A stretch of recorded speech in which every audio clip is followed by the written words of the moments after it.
Assalamualaikum warahmatullahi wabarakatuh. Perkenalkan, nama saya Faridatul Mabruro dari kelas E5E Tapen. Pada kesempatan ini, saya akan mempresentasikan tugas saya yang berjudul Pengelolaan Sarana dan Prasarana PAUD untuk menunjang kreativitas PAUD. Dosen pengampu yaitu Ibu Ratnasari Dwi Ade Chandra SPD MPD.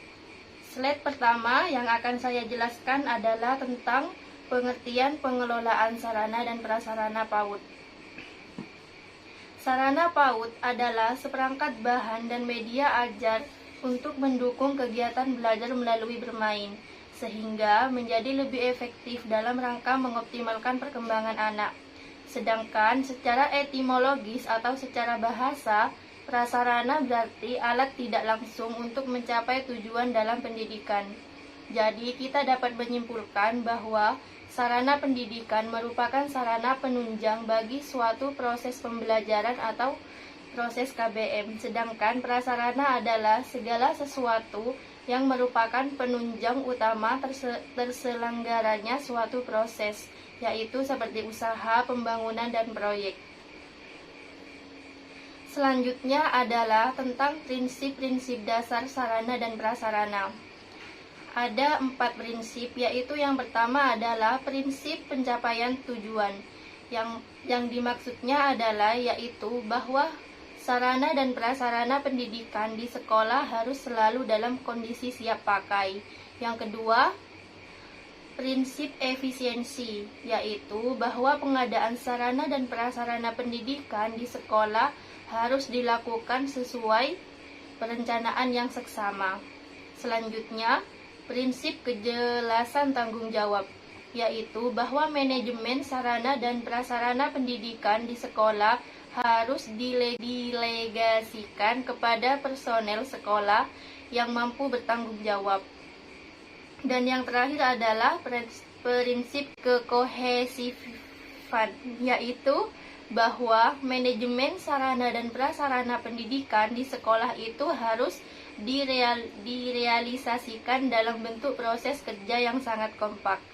Selanjutnya adalah Permendiknas RI nomor 24 tahun 2007 tentang sarana dan prasarana sekolah, yaitu adalah kriteria minimum sarana terdiri dari perabot, peralatan pendidikan, media pendidikan, buku, dan sumber belajar lainnya. Yang kedua, kriteria minimum prasarana terdiri dari lahan, seperti bangunan ruang, seperti instalasi daya dan jasa yang wajib dimiliki oleh setiap sekolah. Di sini juga ada fungsi dari sarana dan prasarana, yaitu mempermudah proses kegiatan supaya tujuan bersama dapat tercapai. Selain mempermudah, adanya sarana dan prasarana juga mempercepat proses kerja suatu organisasi atau lembaga. Produktivitas kegiatan dapat meningkat karena terbantu oleh adanya sarana dan prasarana. Selanjutnya adalah peran guru dalam manajemen sarana dan prasarana. Peranan guru dalam manajemen sarana dan prasarana dimulai dari perencanaan, pemanfaatan, serta pemeliharaan dan pengawasan sarana dan prasarana yang dimaksud. Yang kedua, dalam perencanaan sarana dan prasarana, guru mengidentifikasi dan mengusulkan kebutuhan belajar siswa untuk kebutuhan bahan ajar. Dan yang terakhir adalah dalam hal pemanfaatan, guru menggunakan segala sarana sesuai dengan kebutuhan kegiatan mengajar. Di sini juga ada penataan sarana dan prasarana. Yang pertama, penataan ruang dan bangunan sekolah. Hendaknya itu dipertimbangkan hubungan antara satu ruang dengan ruangan yang lainnya, yang letaknya tergantung pada kurikulum yang berlaku.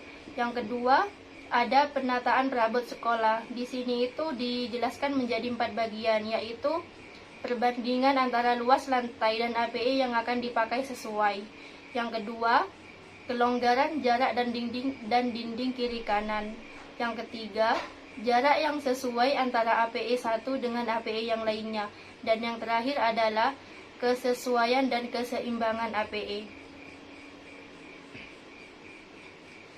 Selanjutnya adalah pengadaan sarana dan prasarana pendidikan. Di sini dibagi menjadi 3, yaitu pengadaan tanah, pengadaan gedung atau pembangunan, dan yang terakhir adalah pengadaan perlengkapan atau APE sekolah. Selanjutnya adalah inventaris sarana dan prasarana pendidikan. Semua sarana dan prasarana sekolah hendaknya diinventaris dengan format umum, yaitu jumlah barang, jenis barang, kualitas barang, serta tahun pembuatan dan merek barang, ukuran barang, dan juga harganya. Di sini ada 2 jenis buku inventaris. Yang pertama itu buku induk barang inventaris, yaitu yang mencatat semua barang inventaris menurut urutan tanggal. Yang kedua, buku golongan barang inventaris, yang mana mencatat barang inventaris menurut golongan barang yang telah ditentukan. Selanjutnya adalah pemeliharaan sarana dan prasarana pendidikan.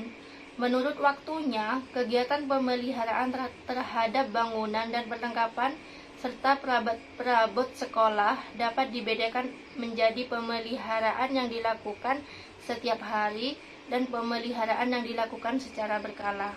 Selanjutnya adalah faktor yang mengakibatkan kerusakan pada sarana dan prasarana. Yang pertama itu adalah kerusakan dikarenakan pemakaian dan pengerusakan. Yang kedua, kerusakan dikarenakan pengaruh cuaca atau lingkungan sekolah. Yang ketiga, karena keusangan. Dan yang keempat adalah kerusakan karena kecelakaan, mungkin saat anak didik sedang bermain. Dan yang terakhir adalah kerusakan karena timbulnya bencana alam. Dan slide terakhir yaitu menjelaskan tentang penggunaan sarana dan prasarana pendidikan. Hal yang harus diperhatikan saat menggunakan sarana dan prasarana pendidikan diantaranya adalah hendaknya kegiatan-kegiatan pokok sekolah merupakan prioritas utama. Yang kedua, penjadwalan dalam penggunaan sarana dan prasarana sekolah antar kegiatan intrakurikuler dengan ekstrakurikuler harus jelas. Sekian presentasi dari saya, kurang lebihnya mohon maaf. Wassalamualaikum warahmatullahi wabarakatuh.